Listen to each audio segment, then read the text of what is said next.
আর 2 নম্বর সুবিধা হলো ওই যে মুরব্বী বলল মিস্টার ইবলিসের বসার জায়গা রইল না। এবার আমরা নিরিবিলি শুরু করি, ঠিক আছে ইনশাআল্লাহ?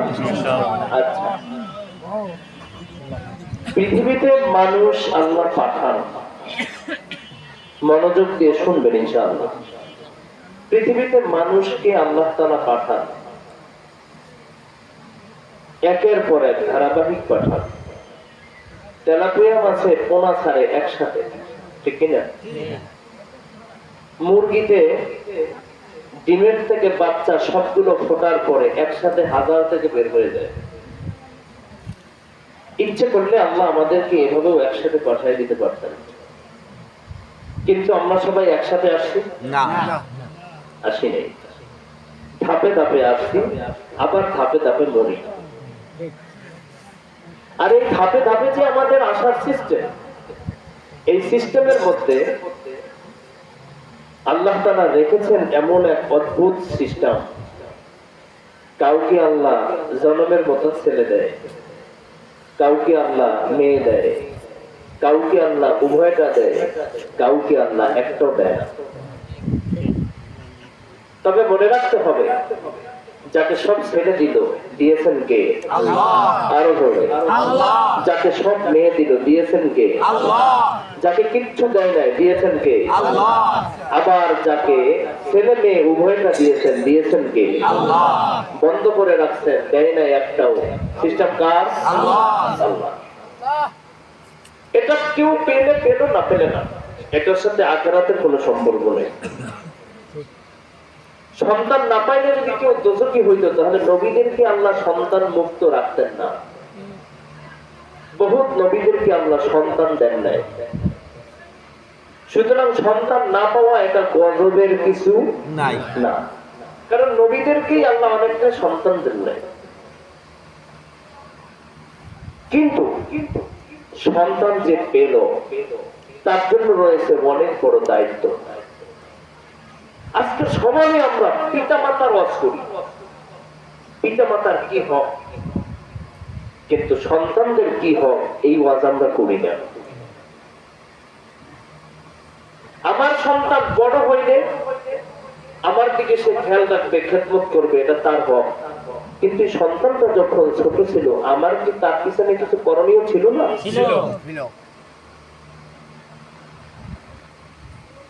কিন্তু আমরা পিতা মাতা ওয়াজ করলে যতটা খুশি হই, যতটা ভালো লাগে, সন্তানদের হক কি আছে এটা থেকে আমরা ততটাই উদাসীন। এখন আমরা সকলে যারা পিতা হয়েছি, সকলে আমরা আশা করি সন্তানরা আমাদের খেদমত করুক, আমাদের দিকে কেয়ারফুল হোক, আমাদের দিকে খেয়াল রাখুক, ঠিক না? কিন্তু সন্তান আমার খেদমত করবে, আমার দিকে খেয়াল রাখবে, আমার দিকে যথেষ্ট কেয়ারফুল হবে কখন? যখন আমি ছোট সময় আমার সন্তানের হক আদায় করব, ওই সন্তান বড় হয়ে আমার হক আদায় করতে বাধ্য। কিন্তু আমি আমার ছোট সময় আমার সন্তানদের হক আমি আদায় করি না, কিন্তু যখন আমি বার্ধক্যে পৌঁছে গেছি, বুড়ো হয়ে গেছি, এখন সন্তানরা বড় হয়ে গেছে, এখন সন্তানদের থেকে আমি হক আশা করি। আমি তো আমার সন্তানের হক আদায় করি না, সন্তান আমার হক আদায় করবে কিভাবে? আজকে দেখেন, ছেলে মেয়েদেরকে আমরা আমেরিকার পদ্ধতিতে লেখাপড়া করাই, আর যখন বড় হইয়া উল্টো পাল্টা করে তখন এসে হুজুরদের কাছে বিচার দেয়, হুজুর কথা শোনেন না, হুজুর বিড়ি খায়, হুজুর এখানে এই অঘটন, হুজুর এখানে মারামারি, এইরকম চলে, চুল এরকম কাটে, কাপড়টা পরে এরকম, বিচার দিয়ে কি দিলে? অথচ ছোট সময় আমার এই সন্তানের হক আমি আদায় করিনি। ছোট থেকে যদি আমার সন্তানকে সুপথে পরিচালিত করতাম, তাহলে আজকের আমার সন্তান এই অবস্থায় যেত না, ঠিক কিনা? এখন নবীরাও তো সন্তান, অনেক নবীদেরকে আমরা সন্তান দেন নাই, অনেককে দিয়েছেন, কিন্তু নবীরা সন্তান পাওয়ার পরে কিংবা পাওয়ার আগে তারা কোন কোন পন্থা অবলম্বন করেছেন, আমাদের জন্য সেই পন্থা অবলম্বন করতে হবে। সন্তান পাওয়ার পরে সন্তান যদি আল্লাহ না দেয়, না দিলেও ওই পন্থাগুলোই আমাদেরকে অবলম্বন করতে হবে যদি সুসন্তান পেতে চাই। হযরত ইব্রাহিম আলাইহিস সালাম এই জাতির পিতা। হযরত ইব্রাহিম আলাইহিস সালাম কিন্তু নিঃসন্তান ছিলেন, ঠিক না? কেউ বলে 110, কেউ বলে 90। এক কথায় বুড়া বয়সে একটা সন্তান আল্লাহ ওনাকে দিয়েছিলেন। নাম কি? ইসমাইল। প্রথম স্ত্রীর নাম ছিল সারা। কি নাম ছিল? সারা। দ্বিতীয় যেভাবে যে স্ত্রীকে পেয়েছেন তার নাম ছিল হাজেরা। প্রথম স্ত্রী হযরত সারা ছিলেন পরমা সুন্দরী এবং পবিত্রা, সচ্চরিত্রা। ইব্রাহিম আলাইহিস সালামের সাথে ঘর সংসার করতেছেন। যখন সহ্য করে আর থাকতে পারেন না এলাকায়, তখন অন্য এলাকায় রওনা দিয়েছেন হিজরত করে। যাওয়ার পথে সাদেক ইবনে সাদেক ওই সময়ের বাদশা, সেই বাদশার বাড়ির সামনে দিয়ে যেতেছিল। এখন সাদেক ইবনে সাদেক কঠোর কাফের আর ইব্রাহিম আলাইহিস সালাম কঠোর মৌলবাদী। এখন ইব্রাহিম আলাইহিস সালাম কালেমার দাওয়াত দেয়, সাদেক ইবনে সাদেক কালেমার দাওয়াতকে মাটির সাথে মিশানোর সর্বাত্মক চেষ্টা করেছে। যখন দেখছে ইব্রাহিম দেশ ছেড়ে চলে যাচ্ছে, হেলিকপ্টারে তো আর উড়ে যায় না, নিচ দিয়ে যাইতেছিল। যারা হেলিকপ্টারে গেছে সম্ভব হলে জনগণ তারা যদি নিচ দিয়ে যাইতো ধরে পালাইতো, ঠিক কিনা? হেলিকপ্টার তো আর ছিল না, নিচ দিয়ে যাওয়া শুরু করছে। সাদেক ইবনে সাদেক তার বাহিনী পাঠায় দিলেন। আপনারা কি রাগ করেন? কিছু করার নাই। সাদেক ইবনে সাদেক সে বাহিনীকে পাঠায় দিয়া বলল, ইব্রাহিমকে ওখানে বেঁধে রাখ আর ইব্রাহিমের হাত থেকে সুন্দরী স্ত্রীকে নিয়ে আয়। এখন সাদেক ইবনে সাদেক ইব্রাহিমের হাত থেকে স্ত্রীকে তার বাহিনীর মাধ্যমে এনে গোপন কক্ষে ঢুকায়। তার চরিত্রের উপরে আঘাত করবে, লালসা নিবারণ করবে। ইব্রাহিম আলাইহিস সালাম আকাশের দিকে তাকায় বলে, আমি পয়গম্বর, আমার স্ত্রীর উপরে যদি কাফেররা ঝাঁপিয়ে পড়ে। হযরত হাজেরা আকাশের দিকে তাকায় বলে, রব, আমি পয়গম্বরের স্ত্রী। স্বাভাবিক আপনার স্ত্রীকে যদি কেউ ব্যবহার করে আপনার একটু অনীহা আসবে এই স্ত্রীর উপরে, আর এই স্ত্রীও আপনার সামনে আসতে যথেষ্ট লজ্জিত হবে। যদি কিছু হয়ে যায় ইব্রাহিম বা কাকে তাকে মুখ দেখাবে কিভাবে, তার দিকে তাকাবে কিভাবে, আবার সারাই বা কিভাবে হযরত ইব্রাহিমের দিকে তাকাবে। সাদেক ইবনে সাদেক যখন একটা রুমের মধ্যে ঢুকাইলাম, রুমের মধ্যে ঢুকানোর পরে যখনই কামনা বাসনা পূরণ করার জন্য তার হাতটাকে সামনের দিকে অগ্রসর করলো, আল্লাহ রাব্বুল আলামিন সাথে সাথে দুইটা কারামতি দেখায়া দিলেন। যে রুমটার মধ্যে ঢুকায়া দিল সেই রুমটা ছিল দেয়ালের, কিন্তু ওই রুমের মধ্যে ঢুকানোর সাথে সাথে রুমের দেয়ালটাকে এমন ভাবে গ্লাস বানায়া দিল। এখন সারাও ইব্রাহিমকে দেখতে পায় আর ইব্রাহিম ও সারাকে দেখতে পায়। ইব্রাহিম দেখতেছে যে তার স্ত্রীর সাথে আসলে কিছু হচ্ছে না, এটা আল্লাহ দেখায়া দেয়। আর সারার যাতে মনে মনে কোনো প্রেশার না হয় যে আমার জামাইয়ের সামনে আমি কিভাবে মুখ দেখাবো, তাই হযরত সারা সেও সেখানে বসে দেখি ইব্রাহিম তাকায় আসে। কিন্তু যখনই সাদেক ইবনে সাদেক হযরত সারার দিকে হাত বাড়ায়া দেয়, সাথে সাথে ভূমিকম্প তৈরি হয়ে যায়। সে ভয় পায় আর হাতটা অবশ হয়ে যায়। এখন হাত অবশ হওয়ার কারণে সামনের দিকে আর হাত বাড়াতে পারে না। আর গ্লাস দিয়ে ইব্রাহিম সারাকে দেখে আর সারাও ইব্রাহিমকে দেখে, যার কারণে এভাবেই আল্লাহ হযরত সারার ইজ্জত রক্ষা করছেন। জোরে কোন সুবহানাল্লাহ।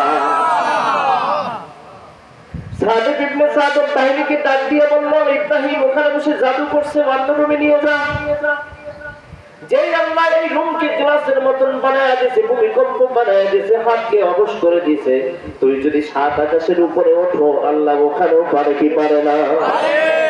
হযরত ইব্রাহিম যখন দেখছেন তাহাকে অন্য রুমের মধ্যে নিয়ে গেছে, মনে করছেন না জানি কি হয়, কিন্তু অন্য রুমের মধ্যে যখন গেছে তখনও দেখে একই অবস্থা।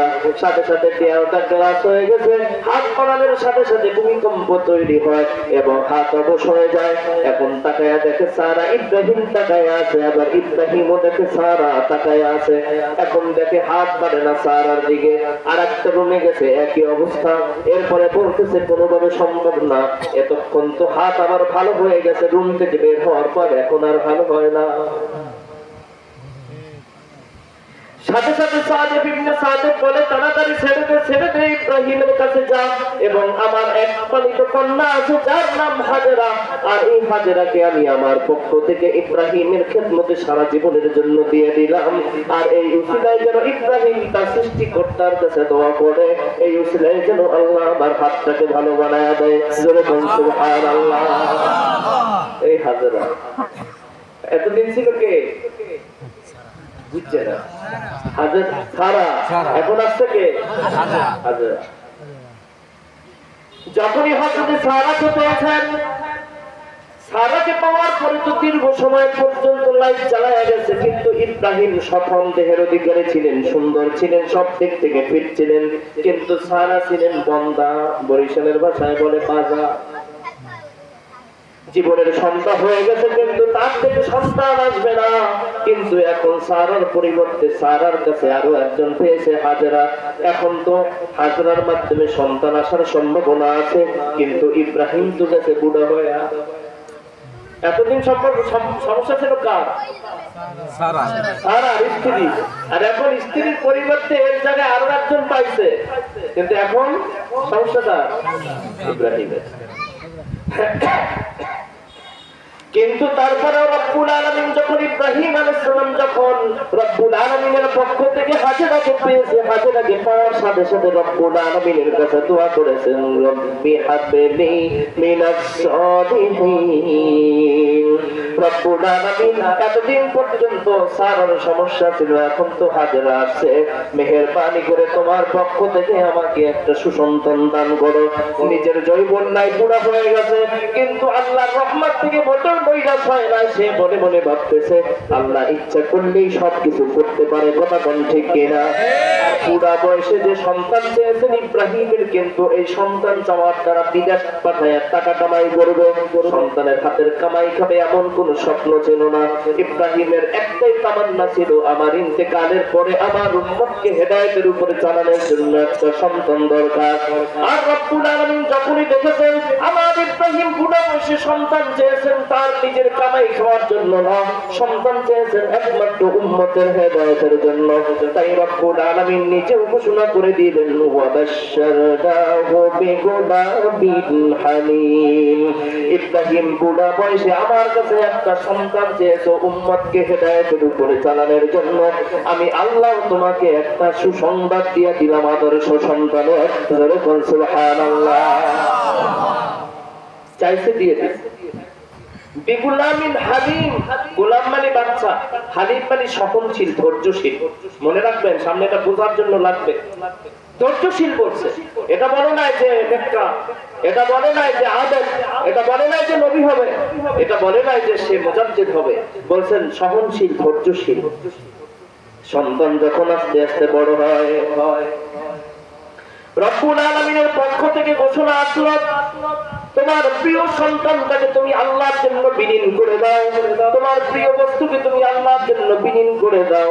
এখন ইব্রাহিম মনে মনে ভাবলেন, নবীদের স্বপ্ন সেটাও হয় ওহী। নবীদের স্বপ্ন কি হয়? ওহী হয়। ডাইরেক্ট জিবরিল আসলে আয়েশা বলার তারা যেটার পাওয়ার, তারা স্বপ্নে দেখলেও একই পাওয়ার।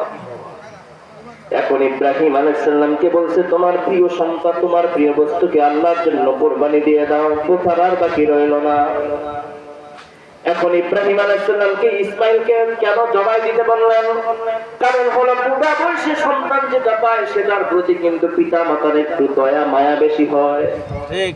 এখন ইসমাইল আলাইহিস সালামকে পাওয়ার পরে আর ছোট 6 বছর বয়স, এখন কথা বলতে পারে, বাবার আঙ্গুল ধরে হাটে বাজারে যেতে পারে। এখন হযরত ইব্রাহিম প্রচুর মায়া লেগেছে ইসমাইলের প্রতি, যার কারণে রব্বুল আলামিন তাকে দেখতে চান। ইসমাইলকে পেয়ে তুমি আল্লাহ থেকে দূরে সরে গিয়েছো নাকি তুমি আল্লাহকে ঠিক রেখেছো? সুবহানাল্লাহ। হ্যাঁ, সন্তানকে নিয়ে রওনা দিলেন মিনা উপত্যকায়। তার মা জানে না কেন নিয়ে যাচ্ছে, আমার সন্তান জানে না কেন নিয়ে যাচ্ছে। এখন ইবলিস দেখতেছে কোনোভাবে ইব্রাহিমকে কিভাবে ফেল করা যায়, তাই তার স্ত্রীর কাছে গিয়ে, হাজরার কাছে গিয়ে বলে, সন্তান তো দিয়ে দেছো, কোথায় নিয়ে যায় জানো কি? কয় কোথায়? কয় জবাই দেওয়ার জন্য। কেন?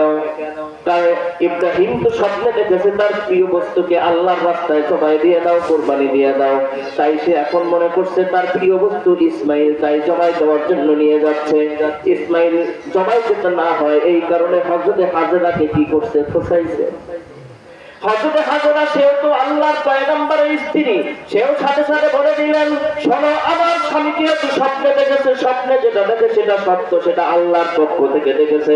সুতরাং আল্লাহ যদি ইসমাইলকে জবাই দেওয়ার জন্য আদেশ দিয়ে থাকে, আমিও চাই আল্লাহর জন্য ইসমাইল যেন আল্লাহর রাস্তায় জবাই হয়ে যায়। সুবহানাল্লাহ।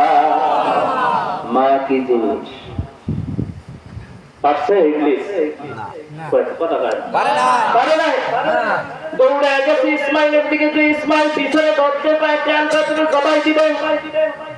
বলে না, আমার বাবা আমাকে জবাই দিতে পারে না। না না না, জবাই কেন দিবে না?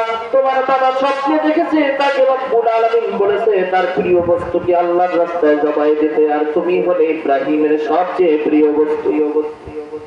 সাথে সাথে হযরত ইসমাইল ঘোষণা দিয়ে দিলেন, আল্লাহ যদি আমার বাবাকে আদেশ দিয়ে থাকে তার প্রিয় জন্তুকে জবাই দেওয়ার জন্য, আর আমি যদি সেই প্রিয় জন্তু হয়ে থাকি, আল্লাহর জন্য একবার নয়, যতবার প্রয়োজন হয় ততবার আল্লাহর হুকুমের সামনে নিজের গর্দান উড়িয়ে দিতে পারি।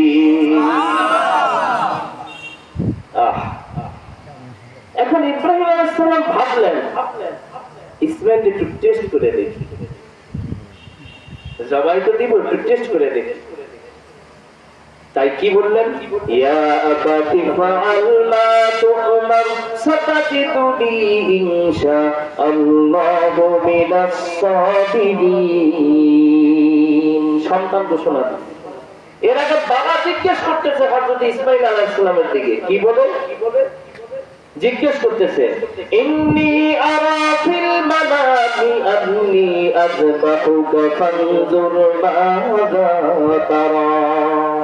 হে কলিজার টুকরা ইসমাইল, তুমি বলো, আমি তো স্বপ্নে দেখেছি, ইন্নী আরা ফিল মানাম, আমি ঘুমের মধ্যে স্বপ্নে দেখেছি যে আমি তোমাকে জবাই দিতেছি। এখন বলো তোমার মতামত কি? তোমার মতামত কি? এখানে ইব্রাহিম আলাইহিস সালাম সন্তান যদি রাজি নাও হইতো, ইব্রাহিম ছাইরা দেওয়ার মানুষ না, ঠিক কিনা? দেখতেছে আমার ছেলে কেমন ছেলে, কেমন ছেলে দেখতেছে, যে আল্লাহর হুকুমের সামনে সে কতটুকু প্রস্তুত। বলো তোমার মতামত কি? এটা পরামর্শ না, এটা টেস্ট। সন্তান তো সন্তান। ওই যে যখনই ইসমাইলের ব্যাপারে ঘোষণা দিয়েছিলেন, তখনই আল্লাহ বলছেন, বিগুলামিন হালিম, সহনশীল বান্দা দিব তোমাকে। যে আল্লাহর হুকুমের সামনে সহনশীল, ধৈর্যশীল, ওইটার এখন প্রমাণ হবে। বলছে তোমাকে জবাই দেব, তোমার মত কি? সাথে সাথে ইসমাইল কোকিল কণ্ঠে ঘোষণা দিয়ে দিলেন, ইয়া আবাতি ফাল মা তু'মার সাতাজিদুনি ইনশাআল্লাহু মিনাস সাবিরিন। সুবহানাল্লাহু আকবার। নবী কণ্ঠে কোকিল কণ্ঠে 6 বছরের ইসমাইল ঘোষণা দিয়ে দিলেন, ইয়া আবাতি ফাল মা তু'মার, হে বাবা তুমি তাড়াতাড়ি ওই জিনিস কায়েম করো যেই জিনিস তোমাকে স্বপ্নের মাধ্যমে আদেশ করা হয়েছে। সাতাজিদুনি, অবশ্যই তুমি আমাকে পাবে, ইনশাআল্লাহ, আল্লাহ যদি চায়, মিনাস সাবিরিন, ধৈর্যশীলদের মধ্যে জবাই হওয়া লাগবে। এই কারণে পালায়া যাব না, আল্লাহর হুকুমের সামনে নিজেকে বিসর্জন দিয়ে দিব, তারপরে ধৈর্য ধরে আল্লাহর হুকুমকে মেনে নিব। সুবহানাল্লাহ। সুতরাং সন্তান ছিল না, চাইছে কার কাছে? আল্লাহ চাওয়ার পরে দিছে কি দেয় নাই? শুধু সন্তান দিছে না, নেক সন্তান দিছে। আল্লাহর কাছ থেকে চায় যদি সন্তান আনা যায়, সেটা আসলেই নেক হয়, আসলেই ভালো হয়, আসলেই সৎ হয়, আর আসলেই আদর্শবান হয়, আসলেই আদর্শবান হয়। আল্লাহর কাছ থেকে যদি যে কোনো সন্তান আনা যায়, সে সন্তানটা আসলেই আদর্শবান হয়। এখন হযরত ইব্রাহিম আলাইহিস সালামকে তো পেয়েছেন, হযরত ইব্রাহিম আলাইহিস সালামের মাধ্যমে এখন ইসমাঈল আসছে, আর ইসমাঈল আলাইহিস সালামের মাধ্যমে এমন এক বংশ পরস্পর আস্তে আস্তে মুহাম্মদ সাল্লাল্লাহু আলাইহি সাল্লামকেও ইসমাঈল আলাইহিস সালামের ওই বংশের মধ্যেই ঢুকায় দিয়েছে। সুবহানাল্লাহ। এখন এই ধর্মের অনুসারীদের ধর্মীয় পিতা ইব্রাহিম আলাইহিস সালাম দুই কারণে। নাম্বার 1, ইব্রাহিম আলাইহিস সালামের বংশধরে মুহাম্মদ সাল্লাল্লাহু আলাইহি সাল্লামের জন্ম। নাম্বার 2, ইব্রাহিম আলাইহিস সালামের ধর্মের সাথে মুহাম্মদ সাল্লাল্লাহু আলাইহি সাল্লামের ধর্মের অনেক মিল আছে, যার কারণে ইব্রাহিম আলাইহিস সালামকে কুরবানির এই বিধানটার ব্যাপারে রাসূল সাল্লাল্লাহু আলাইহি সাল্লামের কাছে সাহাবায়ে কেরাম জিজ্ঞেস করতেন যে কুরবানির বিধান কি? মা হাযিহি লাযাফি ইয়া রাসূলুল্লাহ। আল্লাহ রাসূল বলেছেন সুন্নাত আবিকুম ইব্রাহিম, এই কুরবানির বিধান এটা তোমার পিতা ইব্রাহিম আলাইহিস সালামের আদর্শ, সুতরাং তোমরাও কায়েম করো। 2 নাম্বার, পৃথিবীতে সর্বপ্রথম খতনা করছে ইব্রাহিম আলাইহিস সালাম। আজকের উম্মতে মুহাম্মাদিও সকলে খতনা করা। কে কে খতনা করেন না? সবাই করছে,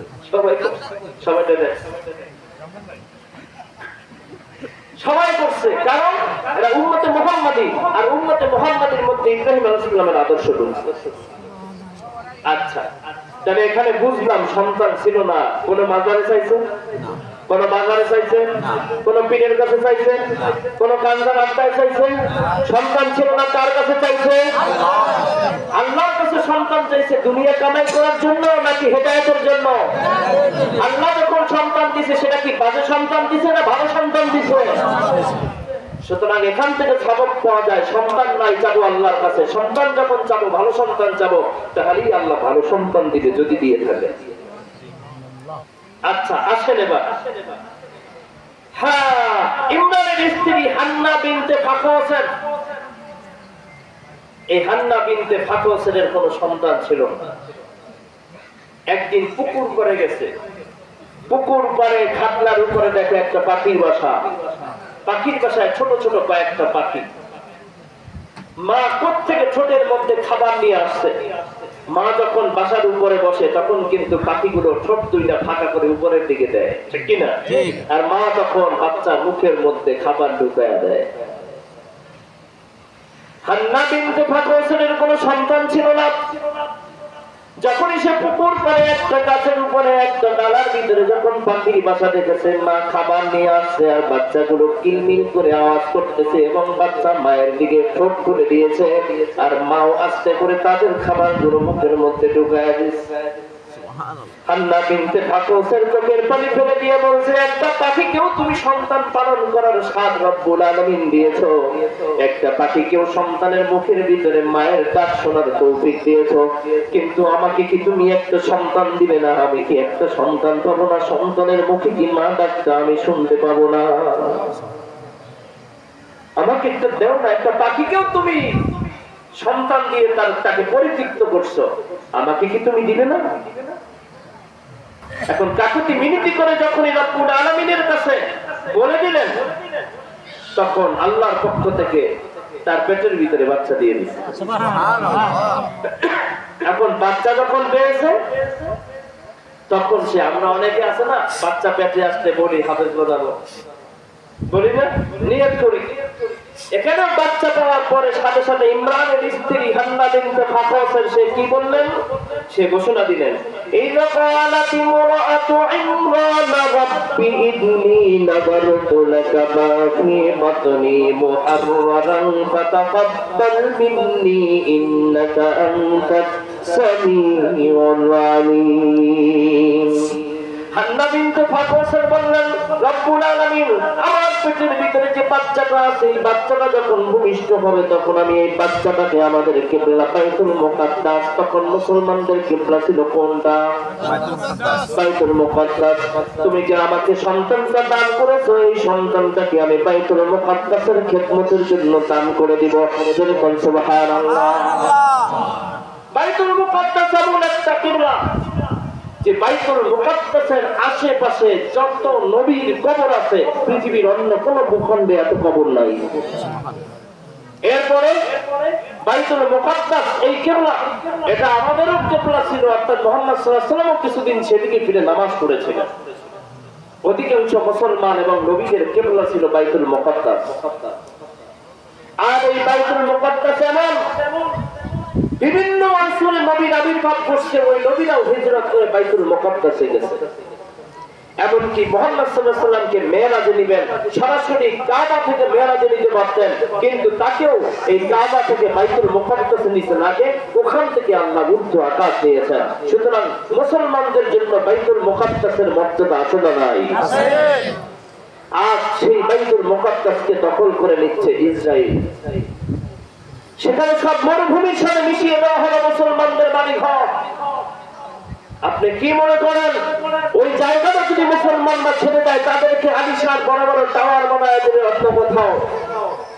কিন্তু মুসলমানরা মরণ কাপড় দিয়ে আছে, যতদিন ধমনীতে রক্ত থাকবে অতদিন পর্যন্ত বাইতুল মুকাদ্দাস আমরা ছাড়বো না। কারণ হচ্ছে বাইতুল মুকাদ্দাসে তোরা কেন ঢুকবি? বাইতুল মুকাদ্দাস পবিত্র ভূমি, এটা মুসলমানদের জমি, এটা মুসলমানদের প্রতিষ্ঠিত, মুসলমানদের কিবলা। সুতরাং ধমনীতে এক রক্ত থাকতে আমরা এখান থেকে ছাড় দিতে পারি না। কিন্তু পরিতাপের বিষয় হলো, পাশে আছে জর্দান, পাশে আছে মিশর, পাশে আছে ইরাক, পাশে আছে ইরান, সকলে এক একবার হামলার পরে শুধু বলে আমরা এর বদলা নিব, কিন্তু এর কোনো ফল দেখা যায় না। অথচ সারা বিশ্বের মুসলমানরা যদি ঐক্যবদ্ধ হয়ে ইসরায়েলের দিকে প্রসাদ করে দেয়, ইসরায়েলের অস্তিত্ব মানচিত্র থেকে বেশি যাবে। কথা বলে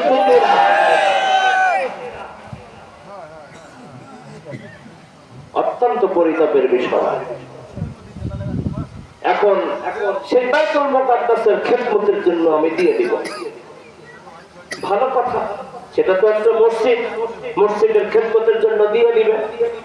কিন্তু ঘটনা ক্রমে পেটের বাচ্চা যেটা ভূমিষ্ঠ হয়েছে সেটা ছেলে না হয়ে মেয়ে হয়েছে। মসজিদে মেয়ে মানুষের কোনো কাজ আছে না। এখন হান্না বিনতে ফাকওয়াসের সে বাচ্চা যখন ভূমিষ্ঠ হয়েছে তখন দেখছে মেয়ে, তখন সে বলতেছে ফালাম্মা ওয়াদাআতহা ক্বালাত রাব্বি ইন্নী ওয়াদাতুহা উনসা। যখনই সে সন্তান পেয়েছে, সন্তান ভূমিষ্ঠ হওয়ার পরে কয় আল্লাহ এটি মাইয়া হয়েছে, এটি কি হয়েছে? মাইয়া হয়েছে। এটা তো আল্লাহর রাস্তায় দান করা, কিন্তু এত মাইয়া হয়েছে। এখন আপনারা মনে মনে বলতে পারেন যে মাইয়া হয়েছে তো কিছে? হ্যাঁ, ছেলে এবং মেয়ের কিন্তু কাজ আলাদা, ঠিক কিনা? আলাদা কিনা? হ্যাঁ আলাদা। এটারে দিয়ে যেটা হয় ওটারে দিয়ে ওটা হয় না, ওইটারে দিয়ে যেটা হয় এটারে দিয়ে এটা হয় না। কিন্তু আমাদের সমাজে এক শ্রেণীর নারী আছে, তারা সমান অধিকার চায়, চাই কি চায় না? তো পুরুষরা তো খাড়াইয়া মরতে পারে, তুমি একটু খাড়াইয়া মরতে দেখাও। খাস বাংলার কথা, আপনারা কি রাগ করেন? রাগ করেন না। আল্লাহ তো ন্যায্য অধিকার দিচ্ছে, এরা সমান অধিকার চায়। পুরুষ দুই ভাগের, পুরুষ মেয়ের ডবল করে বাবারটা, সুতরাং আমাদের ডবল দিতে হবে। তাই আমরা প্রশ্ন করবো, তোরে কেন ডবল দিবে? কর, তুই বিয়ের আগে খাইছে তোর বাপেরটা, ঠিক কিনা? বিয়ের পরে খাই কারটা? জামাইটা। তুই তো সারা জীবন পরে রূপী দিয়ে চলছ, তোরা লাগবে না কিছু। আর দেখেন এই সন্তান, আমাদের দেশে তো যুবকদেরকে বাবা মা বিয়ে করায়, কিন্তু মূলত এটা বাবা মার দায়িত্ব না, নিজের তৌফিকে নিজে বিয়ে করবে, তা বিয়ের দায়িত্ব ওর। এরপরে আবার বলছে যে শ্বশুর বাড়ি খাইতে পারবি না, শ্বশুর বাড়ির লোকজন এনে খাওয়াবি। আল্লাহ রাসূল বলেছেন ওলাউবি শাতিন, ছাগল দিয়ে হইলেও কি করবি? অনিমা করবি। এই আত্মীয় স্বজন খাওয়ানোর দায়িত্ব দিচ্ছে ছেলেরে। বোন যদি থাকে তাকে বিয়ে করার দায়িত্ব দিচ্ছে ছেলেরে, বিয়ে দেওয়া। এরপরে আবার বাপ মা বুড়ো হয়ে গেলে এই বাপ মার খেয়াল রাখতে বলছে এই ছেলেরে। কত খরচ, আবার এর বাচ্চা কাচ্চা হইলে বাচ্চা কাচ্চা গুলোর খেদমত করা, বাচ্চা কাচ্চার খরচও করতে বলছে এই ছেলেকে। খরচ আর খরচ, এত খরচের ফান দিয়ে এরপরে কইছে তোর ডবল, আর এর সব খরচের রাস্তা বন্ধ করে কইছে অর্ধেক, এতেও নাকি হেতের হবে না। আল্লাহ ন্যায্য অধিকার দিচ্ছে, তারপরে ওইটা দিচ্ছে মনের সান্ত্বনা বা যা কর কর, কিন্তু ওইটুকু এখানে কর কর কর কর করে সমান অধিকার চায়। আমি সদরঘাট থেকে একবার ট্রলারে উঠছিলাম, ট্রলারে কামরাঙ্গীরচর গিয়ে নামবো। বর্ষার সময় সিঁড়ি আছে, ট্রলারে গিয়ে থামে, কিন্তু শুকনোর সময় সিঁড়ি থেকেও নিচে চলে যায়। তখন ওই ট্রলারের মাথা থেকে নামার জন্য সিঁড়ি দেওয়া লাগে। এখন এই ট্রলারে বসে শুরু করছে ন্যায্য অধিকার আর সমান অধিকার, একটা বাজে মহিলা সমান অধিকার। এরপরে আমি বাজে কথা শুনে পিছনে চলে গেছি ট্রলারে। এখন ট্রলার যে থামছে, এখন সিঁড়ি নাই, পুরুষ সব লাফাইয়া লাফাইয়া নেমে গেছে, এখন ওই করে ব্যাখ্যায় খাড়াই গেছে। আমি পিছন থেকে গেছি, আপনি নামেন তো ভাইয়া কেমনে নামবো, সমান অধিকার, পুরুষ যেমনি নামছে কেমনে নামবেন। এরপরে আর একটা কয় শেষ সময় দিয়েছে, মোল্লা রাইছে তো কই সমান অধিকার। আচ্ছা, এখন সে সন্তান পাওয়ার পরে, ভূমিষ্ঠ হওয়ার পরে আল্লাহ মাই হয়েছে। এখন আপনি মনে করতে পারেন সমান অধিকার বা কিন্তু না, আল্লাহ নিজেই বলছে ছেলে এবং মেয়ে এটা কখনো সমান নয়, সব কখনো সমান নয়। এখন যখনই বলছে যে না সমান নয়, এখন মেয়েটা হয়েছে, নামটা রাখা লাগবে। এখন নাম রাখছে, কি নাম রাখছে? মারিয়াম। কি নাম রাখছে? মারিয়াম। এখন মারিয়াম নাম রাখছে, মাইয়া পাইছে, কিন্তু আল্লাহর রাস্তায় তো দান করা, ওখানে তো দিতেই হবে। বাইতুল মুকাদ্দাসে তখন 70 জন বড় বড় তাওরাতের আলেমরা সেখানে বসে গবেষণা করে আর লেখালেখি করে আর বাইতুল মুকাদ্দাসকে পবিত্র রাখে। এই মারিয়ামের খালু অর্থাৎ মারিয়ামের মার নাম হচ্ছে হান্না। বলেন কি নাম? হান্না। এই হান্নার বোন আবার সেই 70 জনের মধ্যে একজন না হচ্ছেন জাকারিয়া, আর সেই জাকারিয়ার স্ত্রী হচ্ছে হান্নার বোন। ঘটনাক্রমে সেই জাকারিয়া আলাইহিস সালামের হান্না একটা মেয়ে পেয়েছে, নাম রাখছে মারিয়াম। এখন যে মারিয়ামকে নিয়ে গেছে, সেখানে আত্মীয় কে আছে? মারিয়ামের খালু। বলেন কে আছে? সেখানে যখনই মারিয়ামকে নিয়ে যাওয়া হলো, মারিয়ামকে নিয়ে যাওয়ার সাথে সাথে সকলের মধ্যে একটা স্পৃহা তৈরি হলো, আমরা তো মেয়ে দেখলে ইনসাফ করি সেই লেবে। এখন 70 জনে কারাকারি শুরু করে দিয়েছে, মেয়ে আমি নিব, আমি নিব, আমি নিব। কি এক আকর্ষণ, কারণ আল্লাহর রাস্তার মাল, বুঝতে হবে। এখন হযরত জাকারিয়া বললেন, আমার ভাইরার জি, আমার ঘরের ভিতরে তার খালা, সুতরাং আমি বেশি হকদার, আমার সন্তান নাই। সাথে সাথে অন্য লোকেরা বললেন, আল্লাহর রাস্তায় সব সমান, আত্মীয়তা পরিচয় দিয়ে এখানে বৈষম্য চলবে না। এখন তুমি খালু এই কারণে তুমি নিবা, তুমি চোরের পোলা চোর এই কারণে লিডার তুমি হবা, তোমার বাপে স্বাধীন করছে তুমি এই কারণে দেশ নিয়ে বাঁচবা, আবার তোমার স্বামী কিছু একটা করছে এই কারণে তুমি শুধু নাড়াবা, না হবে না। দেশ সবার, কেউ একক ক্ষমতায় দেশ স্বাধীন হয় না। সুতরাং দেশকে নিয়ে যারা ভালো করবা সেরূপ জানাবো, কিন্তু দেশ নিয়ে যদি তামাশা করো, কি করা লাগে সেটা সেটা হবে না। সন্তান কিভাবে নিব হয় যদি জিবরিল আমিন এসে বললেন লটারি দেন, আপনাদের প্রত্যেকের যে কলমগুলো আছে সেই কলমগুলোকে নদীর মধ্যে ফালায়া দেন, যে পাবে তার কলম ভেসে উঠবে, আর যারা পাবে না তাদের কলম ডুবে যাবে। হযরত জাকারিয়া সহ সকলে যখন 70 জন মিলে তাদের কলমগুলোকে নদীর মধ্যে ফালায়া দিল, একে একে করে সমস্ত কলমগুলো ডুবে গেল, জাকারিয়ার কলমটা ভেসে উঠল। গায়ের জোরে পাইছে না আল্লাহ দিছে? এরপরে হযরত মারিয়ামকে নিয়ে গেলেন তার খালার কাছে। কিন্তু খালার তো সন্তান নাই, খালায় কোথা থেকে দুধ খাওয়াবে? কারণ একজন মায়ের বুকে সন্তান আসতে পারে, তার সন্তান ভূমিষ্ঠ হতে হয়। যার কারণে পার্শ্ববর্তী একটা মহিলাকে ঠিক করেছে, তোমার বাচ্চা আছে, তুমি মারিয়ামকে এসে এসে দুধ খাওয়ায়া যাবা। এখন ওই মহিলা এসে এসে দুধ খাওয়ায় যায়। মারিয়াম যখন বড় হয়ে গেছে, সে তো আল্লাহর রাস্তার জন্য দান করা, তাকে দিয়ে কোনো কাজ করানো যাবে না। সে এখন বাইতুল মুকাদ্দাসে ইবাদত বন্দেগী করবে। মেহরাবের পাশে একটা রুম বানায়া দিলেন। হযরত জাকারিয়া রুম একটা বানায়া দিয়া বললেন, তুমি রাত্রিবেলা, তুমি দিনের বেলা এখানে ইবাদত করবে, রাত্রিবেলা গিয়ে তোমার খালার কাছে ঘুমাবে, আবার সকালবেলা এসে এখানে ইবাদত করবে, আবার তুমি এখান থেকে চলে যাবে। ভালো কথা। দিনের বেলা আসে, দিনের বেলা সেখানে ঘুমায়া থাকে, আবার দিনের বেলা এখান থেকে আসে, আবার ঘুমায়া থাকে।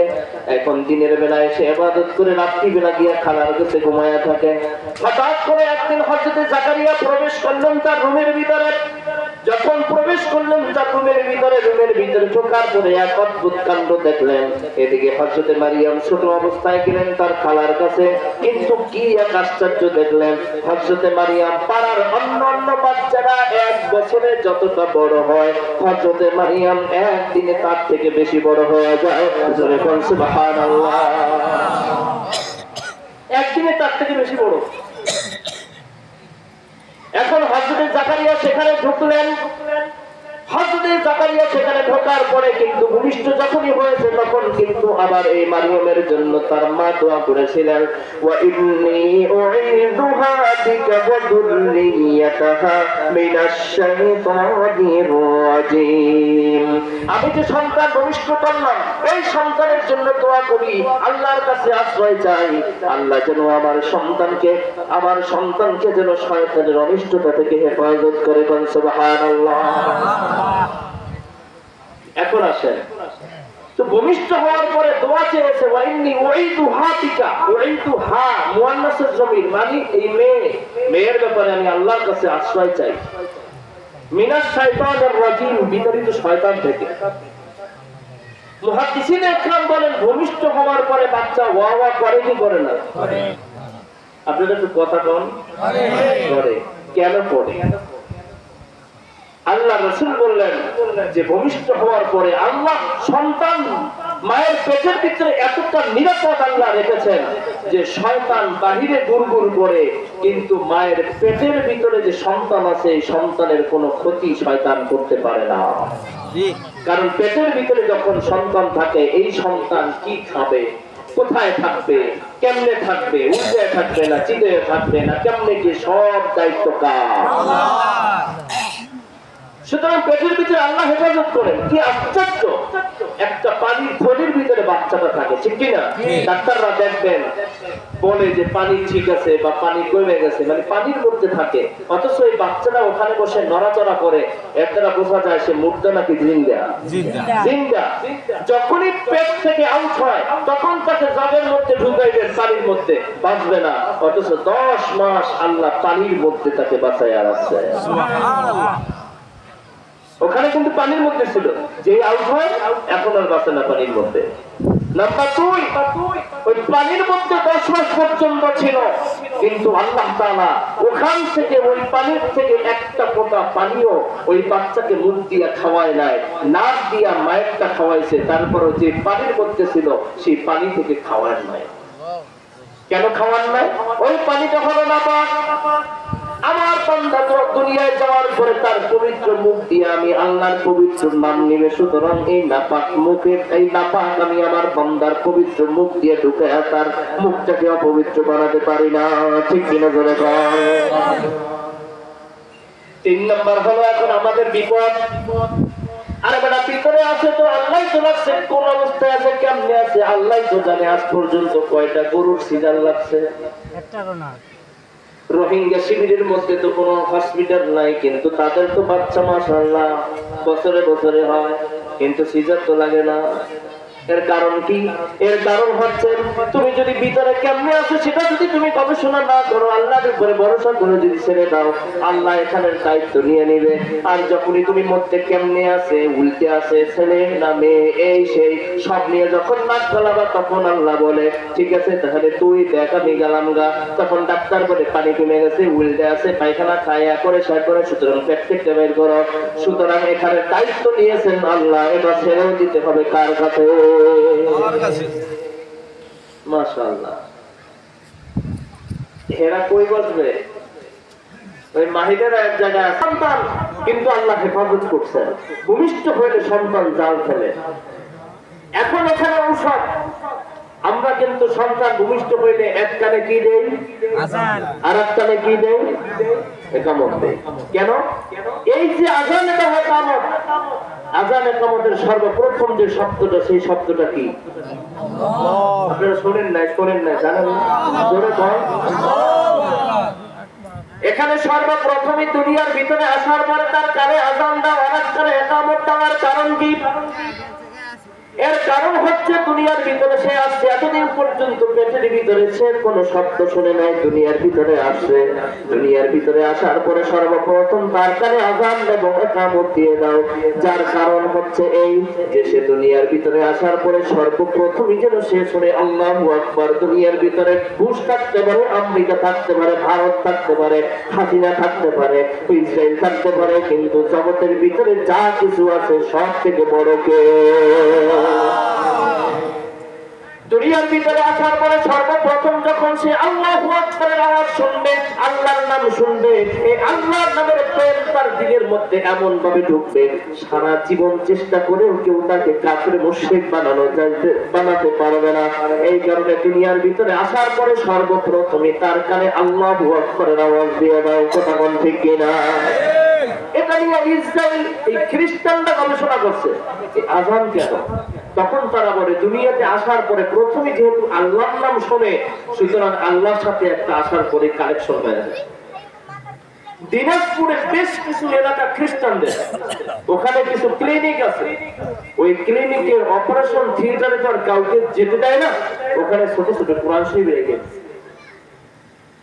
এখন জানে ওরা মুসলমানদের বাচ্চা অপারেশন থিয়েটার থেকে বের করলে এই বাচ্চাকে নেওয়ার পরে কানে আযান দিবে। এরপরে বহুত চেষ্টা করেও এদেরকে আর খ্রিস্টান বানানো যাবে না। সুতরাং অপারেশন থিয়েটার থেকে বাচ্চাটাকে দুনিয়ার মানুষের হাতে দেওয়ার আগে ওখানে বসে খ্রিস্টানরা কোরআন শরীফ ধইরা বাচ্চার পায়ের সাথে লাগাইয়া দেয়।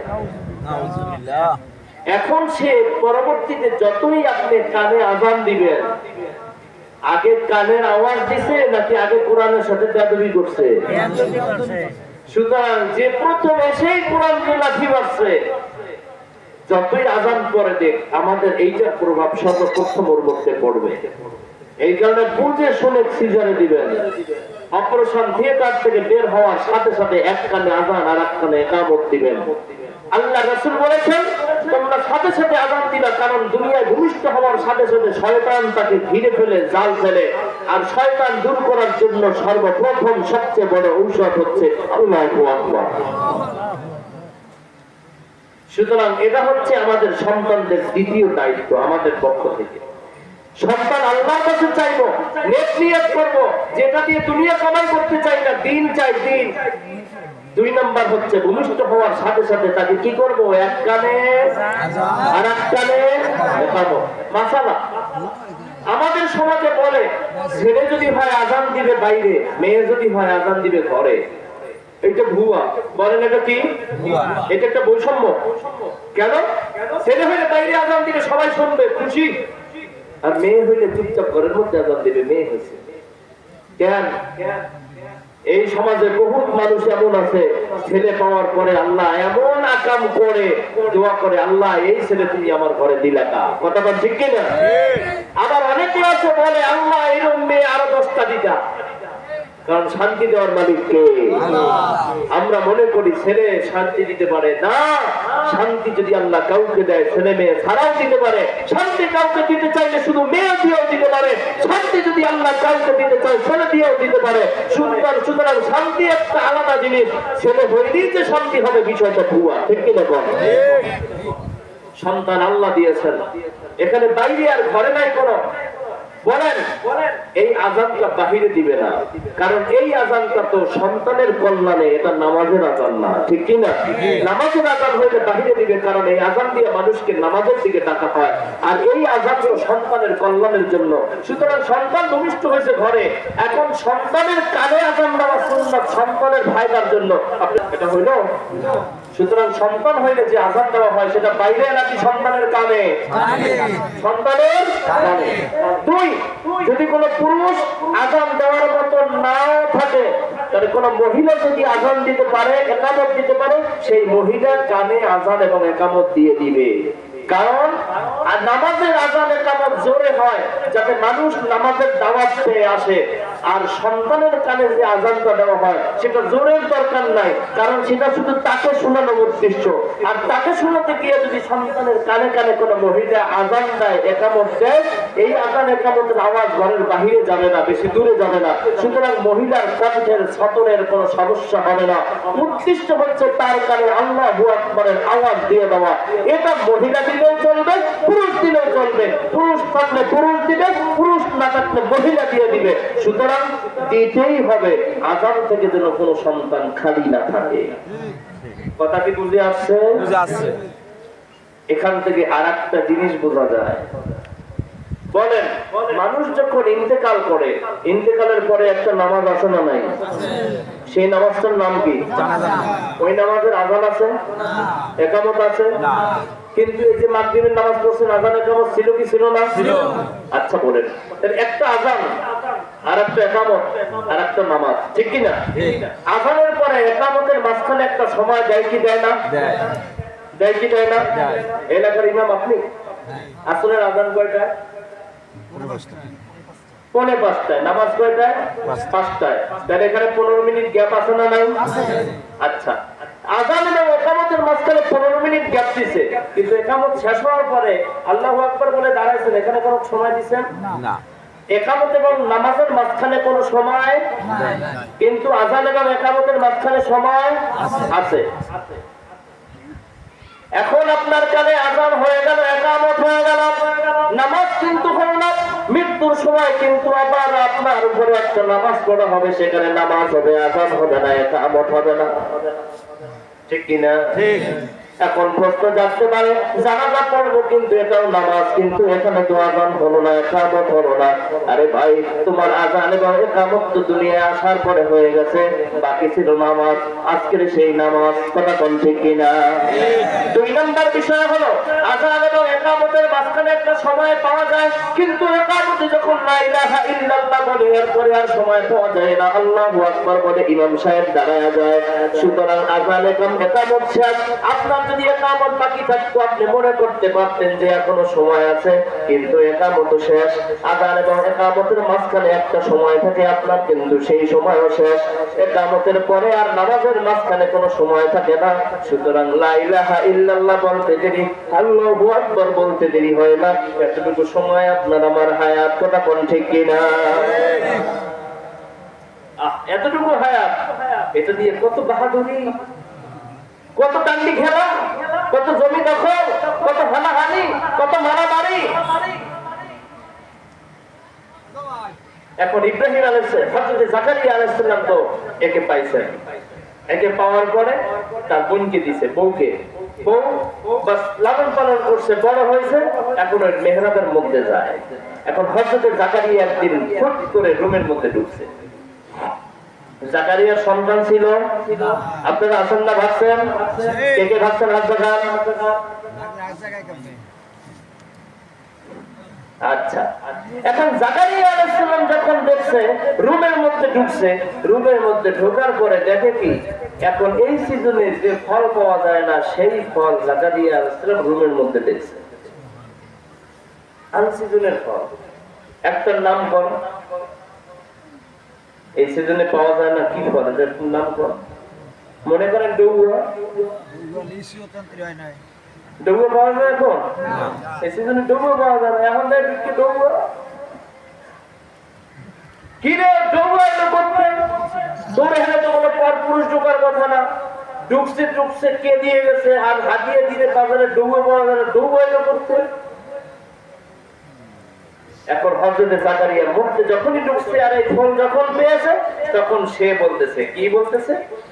সে সাথে সাথে বলে দিলেন, যখনই ঢুকছে, কুল্লামা দাখালা আলাইহা জাকারিয়াল মিহরাব ওয়াজাদা ইনদাহা রিজকা।